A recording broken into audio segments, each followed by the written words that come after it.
Di awal cerita, kita akan berfokus pada sebuah keluarga kecil yang terdiri dari Bruno sang ayah, Sylvie sang ibu, dan putri mereka bernama Jasmine. Saat sedang menikmati makan siang bersama, Jasmine meminta bantuan untuk ditemani mengantarkan undangan pesta ulang tahunnya kepada teman-temannya. Namun, karena Bruno baru saja pulang kerja dan kelelahan, serta Jasmine yang bersikeras tidak ingin diantar oleh ibunya, ia pun memutuskan untuk pergi mengantarkan undangan itu sendirian.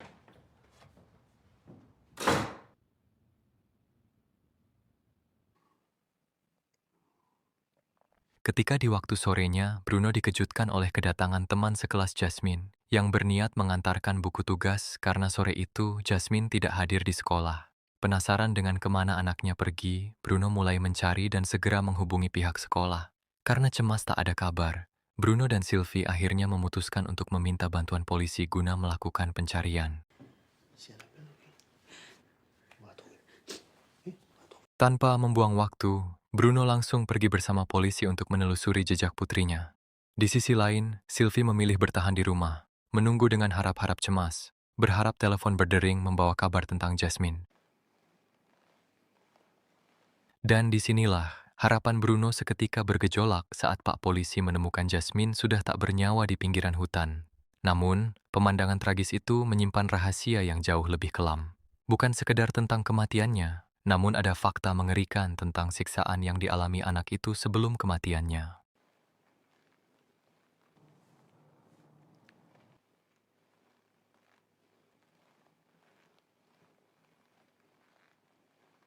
Ternyata kepergian Jasmine membawa trauma mendalam bagi kedua orang tuanya karena kekejian yang menimpa anaknya, yaitu ditanami singkong secara paksa. Setelah 7 hari pasca kejadian, rumah yang dulu ceria kini mati total. Tidak ada lagi obrolan antara Bruno dan Sylvie. Yang ada hanya saling menyalahkan dan memendam amarah atas tragedi yang menimpa buah hati mereka.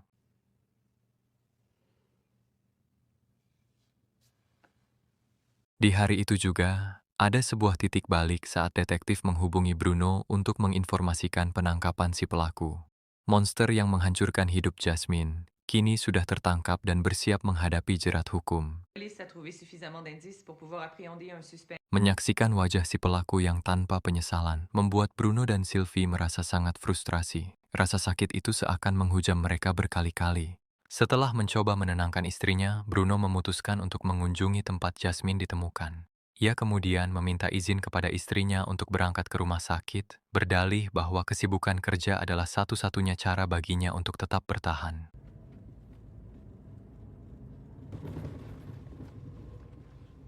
Alih-alih menuju rumah sakit, Bruno malah pergi ke lokasi terpencil di tengah hutan. Ia menyewa sebuah villa tanpa alasan yang pasti. Tapi setelah beberapa saat merenung, Bruno langsung merapikan tempat itu seolah sudah memiliki rencana yang ingin ia jalankan.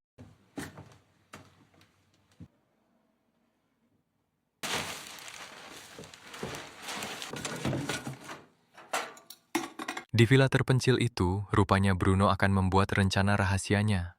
Bahkan, ia tak tanggung-tanggung rela membayar $25.000 demi menyewa jasa seseorang untuk melakukan sesuatu. Pertanyaannya, rencana apakah yang sedang Bruno siapkan?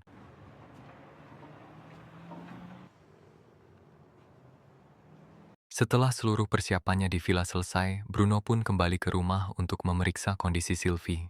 Alih-alih mendapatkan sambutan hangat, kehadirannya justru memicu ketegangan baru. Sylvie yang merasa ditinggalkan tanpa sepengetahuannya, ia mulai menaruh kecurigaan bahwa di tengah kedukaan mereka, suaminya pergi untuk mencari kesenangan di luar. Tu prends pas les messages, toi.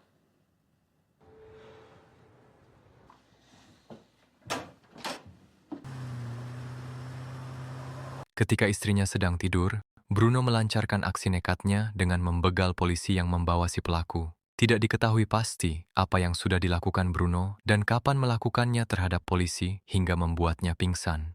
Dengan memanfaatkan dirinya sebagai dokter yang ingin membantu, Bruno berhasil mengeluarkan polisi tersebut dan langsung membawa mobil itu. Setelah memarkirkan mobil polisi itu di lokasi yang telah direncanakan, Bruno pun membius si pelaku dan memindahkannya ke dalam mobil lain yang sudah ia siapkan jauh-jauh hari. Di tengah proses pemulihan polisi yang tak sadarkan diri, sang detektif tak sengaja menemukan kartu identitas Bruno tertinggal di lokasi kejadian. Ia segera bergegas menuju rumah Bruno, berharap Sylvie mengetahui sesuatu tentang tindakan suaminya itu. Namun akibat komunikasi yang telah lama terputus di antara mereka, Sylvie pun tidak tahu di mana dan apa yang sedang dilakukan oleh suaminya saat ini.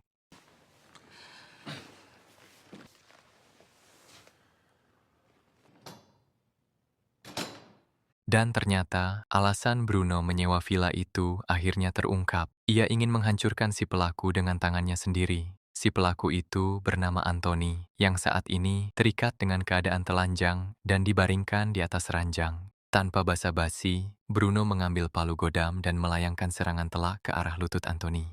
Si pédophile, j'ai zaï, man.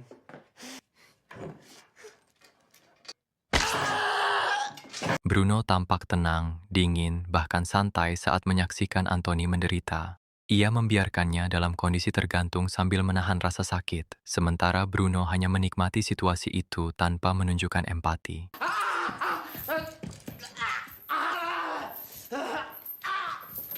Laisse-moi pas de même! Reste de malade! Di hari kedua hilangnya Anthony, detektif mulai merasa cemas karena belum ada perkembangan berarti. Keberadaan Bruno dan kondisi Anthony masih menjadi tanda tanya besar. Namun tak lama, muncul sedikit harapan. Salah satu bawahan Bruno berhasil teridentifikasi dan kini sedang diburu untuk membuka jalan menuju kebenaran. Kembali ke Bruno yang saat ini mendekati Anthony yang sedang tertidur, lalu membangunkannya dengan perlakuan yang seperti ini. Fais chier. Ah!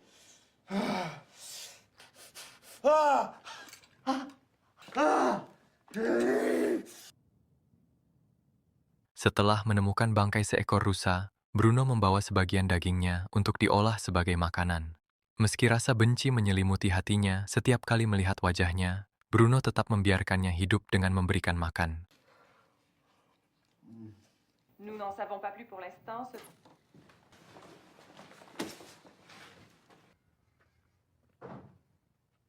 Setelah itu, Bruno akhirnya menghubungi Sylvie dan mengakui bahwa ia telah menyekap Anthony serta menghancurkan lutut pria itu sebagai permulaan. Alasan Bruno terus terang kepada istrinya adalah ia menawarkan kesempatan kepada istrinya untuk memilih bagian tubuh mana lagi yang harus ia hancurkan. C'est à ton tour, dis-moi ce que tu veux que je fasse. Personne n'approuve ce que tu fais. Ta famille, tes amis. Di tengah percakapan itu, detektif yang sejak awal menyadap panggilan mereka akhirnya ikut berbicara. Ia meminta Bruno untuk segera menyerahkan diri dengan harapan hukumannya bisa diringankan. Bruno tidak menyangkal, ia mengaku memang akan menyerahkan diri. Namun waktunya bukan sekarang, yaitu hari Jumat depan, tepat di hari ulang tahun Jasmine. Baginya, hari itu akan menjadi penutup sebagai hadiahnya. Ça m'étonnerait. Meskipun detektif telah mencoba membujuknya, termasuk menceritakan tragedi tentang istrinya yang dibunuh saat berbelanja, Bruno tetap pada pendiriannya. Bruno justru melontarkan pertanyaan tajam. Apakah sang detektif merasa puas? Dan apakah bisa tidur tenang hanya karena pelakunya sudah dipenjara? Seketika detektif itu pun terdiam, menyadari bahwa jauh di dalam lubuk hatinya, ia juga merasakan kegelisahan yang Bruno rasakan. Apalagi terus dihantui rekaman CCTV kematian istrinya setiap malam. Bye, Sylvie.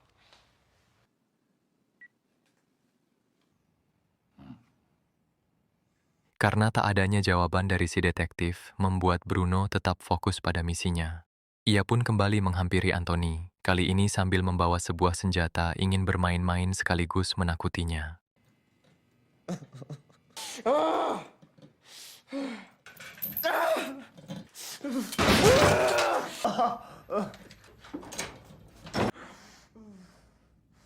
Di tengah upayanya mencari ketenangan, Bruno terpaku pada sisa bangkai rusa yang kini semakin memburuk.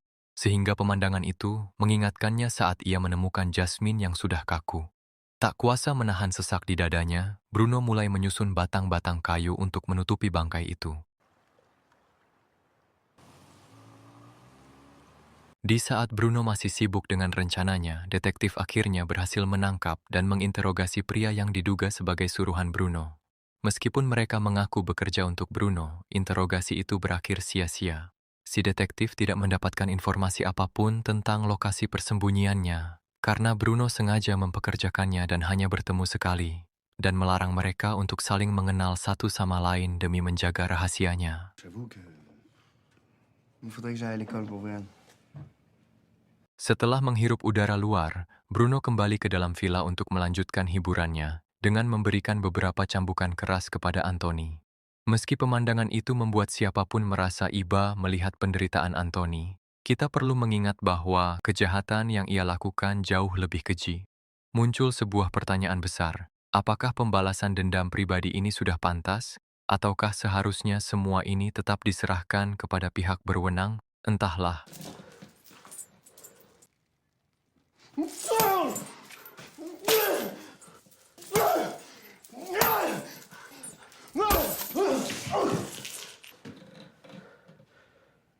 Detektif kembali mengerahkan segala kemampuannya untuk melacak lokasi Bruno. Meskipun rekannya mempertanyakan mengapa ia harus bersusah payah menyelamatkan seorang pelaku pelecehan, sang detektif memiliki jawaban yang berbeda. Ia melakukan ini bukan untuk melindungi Anthony, melainkan untuk menyelamatkan Bruno itu sendiri.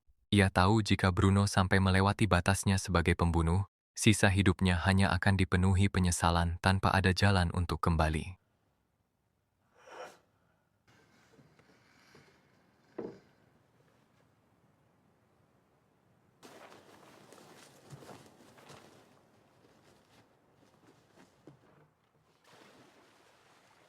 Memasuki malam keempat, Bruno kembali menghubungi Sylvie untuk mengabarkan bahwa misinya hanya tersisa 3 hari lagi. Namun alih-alih mendapatkan dukungan, ia justru memohon agar Bruno berhenti dan mulai belajar mengikhlaskan kepergian Jasmine. Ia sangat mengkhawatirkan kondisi mental suaminya dan takut jika tindakan nekat ini justru akan membawa malapetaka yang jauh lebih besar bagi masa depan mereka.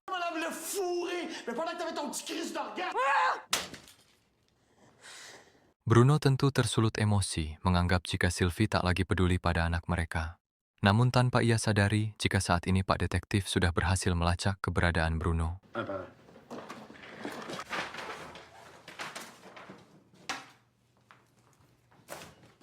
Di saat kepolisian mulai merancang strateginya, Bruno justru tengah sibuk melakukan operasi eksperimental dengan Anthony sebagai pasiennya.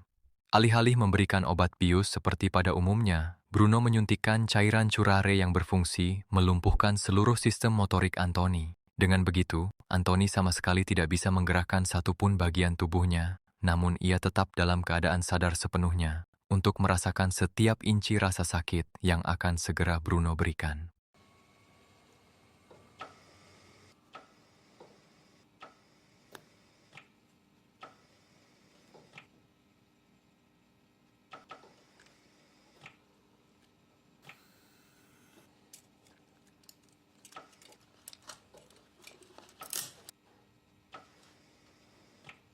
Setelah berhasil melakukan operasi senyap untuk mengambil salah satu organ dalam korbannya, Bruno segera beranjak ke dapur di pagi hari kelima.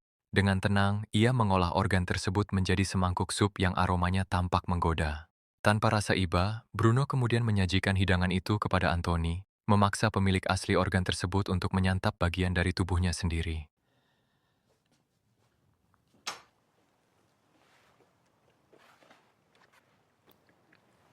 Entah karena sudah muak atau mulai kebal terhadap segala penyiksaan yang diterimanya, Anthony tiba-tiba mengubah sikapnya. Ia tidak lagi meronta atau menunjukkan perlawanan, seolah telah sepenuhnya pasrah pada nasib sial yang menimpanya. Je les ai fourrés. Mais ta fille, c'était la meilleure. Là, tu me... T'entends que j'ai fourré.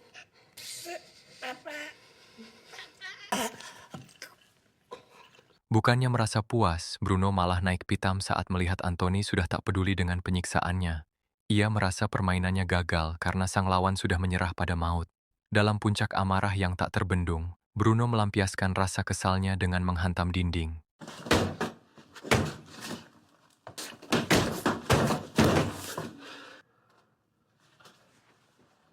Usai emosinya mereda, Bruno menghubungi detektif dan mengakui semuanya. Ia menyesal meski sadar penyesalan itu datang terlambat. Apa yang sudah terjadi tak bisa diubah dan kini ia siap menghadapi konsekuensi dari pilihannya. Je sais pas pourquoi je vous ai appelé, j'aurais pas dû. Curhatan itu ternyata memberikan sedikit kelegaan bagi Bruno, terutama saat detektif mengakui bahwa hidupnya pun tak pernah tenang, karena si pelaku yang membunuh istrinya sehat walafiat meski sudah dipenjara. Hal ini memperkuat keyakinan Bruno bahwa apa yang ia lakukan bukanlah sebuah kesalahan besar. Namun menyadari posisinya mulai diketahui oleh polisi, detektif pun menyuruh Bruno untuk bersembunyi di tempat lain.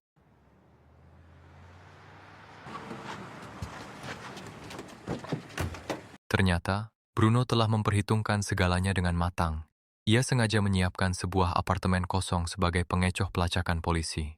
Selagi polisi sibuk menggeledah lokasi palsu tersebut, Bruno pun menjauh dari jangkauan petugas yang masih kebingungan mencari keberadaan Anthony.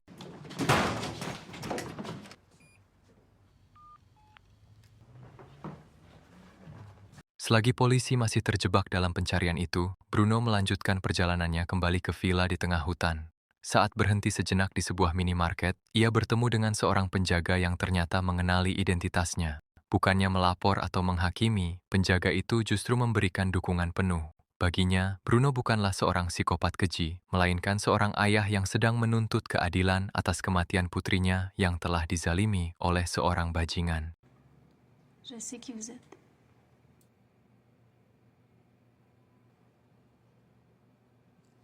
Je suis avec vous.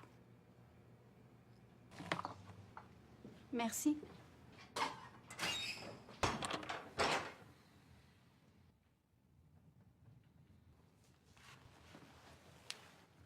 Singkat cerita, memasuki hari ke-6, Bruno menyempatkan diri menonton siaran berita yang menampilkan keluarga para korban Anthony.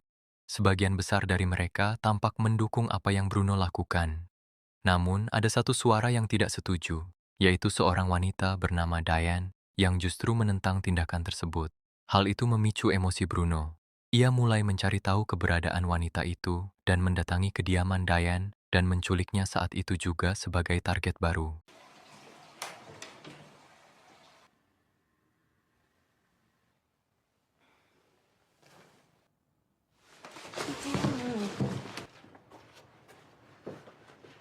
Setelah berhasil membawa Diane ke villa di tengah hutan, Bruno langsung meluapkan kekesalannya atas pernyataan yang ia sampaikan dalam wawancara siang tadi. Tanpa memberi banyak kesempatan untuk berbicara, Bruno pun membawanya secara paksa masuk ke ruangan tempat Anthony ditahan, seolah ingin menunjukkan secara langsung bahwa orang yang telah menghancurkan hidupnya itu masih hidup sampai sekarang.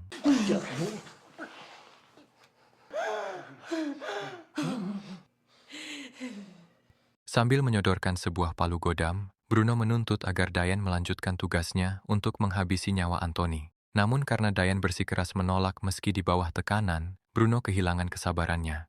Ia tak punya pilihan lain selain mengurung Diane di tempat tersebut.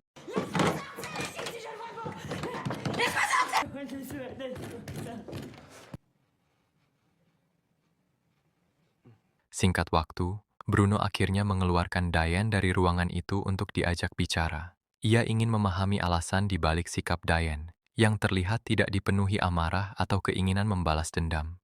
Dengan tenang, Diane menjelaskan bahwa awalnya ia juga hancur, sulit menerima kehilangan. Namun seiring waktu, ia menyadari bahwa terus terjebak dalam luka hanya akan menghabiskan hidupnya dalam kesedihan tanpa akhir. Dan tindakan Bruno yang membawanya ke tempat ini justru membuka kembali luka lama yang sudah ia pendam dalam-dalam. Hingga akhirnya, Diane mengucapkan sesuatu yang membuat suasana berubah, bahwa apa yang dilakukan Bruno sekarang terhadap Anthony itu sama saja dengan menyakiti anaknya sendiri. Tanpa ia sadari, kalimat itu membuat Bruno semakin emosi, sehingga inilah yang ia lakukan. Propre fille.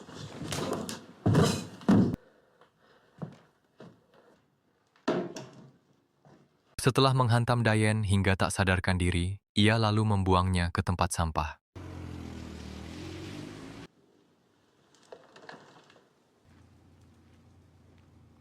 Sekembalinya ke ruang penyekapan, Bruno justru merasa makin tersiksa. Ia merasa jengkel akibat perkataan Diane barusan.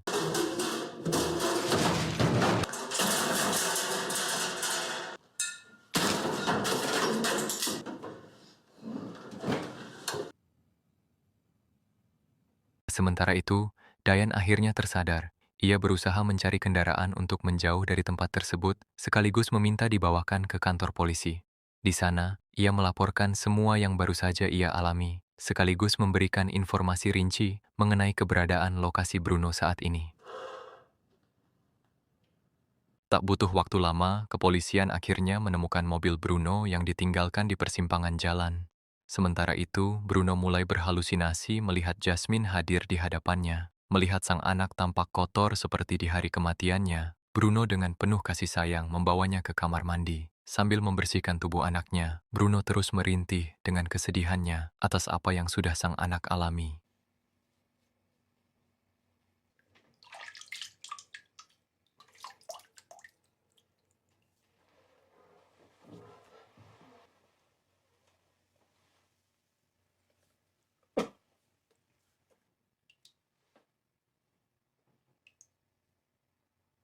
Saat menyadari polisi telah tiba, Bruno segera melepaskan ikatan Anthony, lalu berjalan keluar dengan sikap yang jauh lebih tenang. Ketika berhadapan dengan sang detektif, Bruno menyampaikan bahwa ia tidak sampai menghabisi pria itu.